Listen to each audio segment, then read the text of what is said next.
गाजीपुर में आक्रोशित सपाइयों ने जिला मुख्यालय पर प्रदर्शन करते हुए गृह मंत्री अमित शाह का पुतला फूंकने का प्रयास किया। इस दौरान भारी संख्या में पुलिस फोर्स मौजूद रही। प्रदर्शन कर रहे समाजवादी छात्र सभा के नेताओं ने इस दौरान जमकर नारेबाजी भी किया। पुतला फूंकने जा रहे सपाइयों की पुलिस फोर्स से जमकर धक्का मुक्की हुई। पुलिस फोर्स ने पुतला छीनने का भरपूर प्रयास किया। इस दौरान हंगामे की स्थिति बनी रही, लोग नारेबाजी करते रहे। बता दें कि बीते दिनों अमित शाह के द्वारा डॉक्टर भीमराव अंबेडकर पर दिए बयान को लेकर सियासत काफ़ी गर्मा गई है।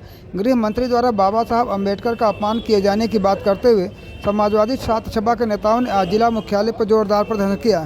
जो मामला है, जो देश के सदन में एक संवैधानिक पद पर बैठे देश के गृह मंत्री जिसने बाबा साहब का अपमान किया, उसने कहा कि बाबा साहब भगवान नहीं है। शायद उनको मालूम नहीं है कि जिस कुर्सी पे आज वो बैठे हैं वो बाबा साहब की देन है।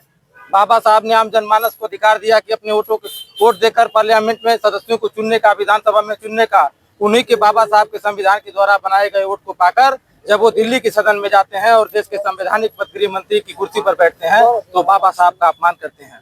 शायद बाबा साहब को ये नहीं पता है कि इस देश का एक बहुसंख्यक समाज जिसके लिए बाबा साहब ने जितना किया वो हमारे लिए भगवान है। लेकिन भारतीय जनता पार्टी के लोग जिस तरह से तानाशाही कर रहे हैं, जिस तरह से अपनी भाषा का इस्तेमाल कर रहे हैं, संविधान को लूटने पे लगे हैं, उसके विरोध में आज समाजवादी छात्र सभा गाजीपुर माननीय राष्ट्रीय अध्यक्ष अखिलेश यादव जी के दिशा निर्देश पर और आदरणीय इंजीनियर विनीत कुशवाहा जी प्रदेश अध्यक्ष छात्र सभा के आदेश पर हम लोग पुतला फूंकने के लिए आए थे।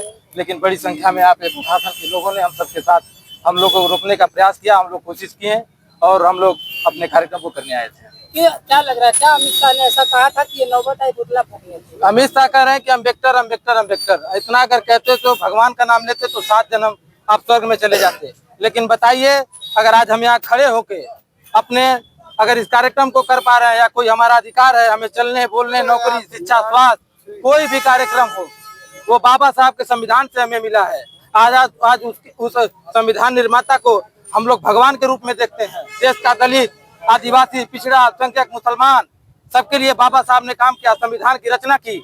लेकिन ये भारतीय जनता पार्टी की सरकार जब से शासन और सत्ता में आई है, लगातार संविधान को लूटने का काम कर रही है।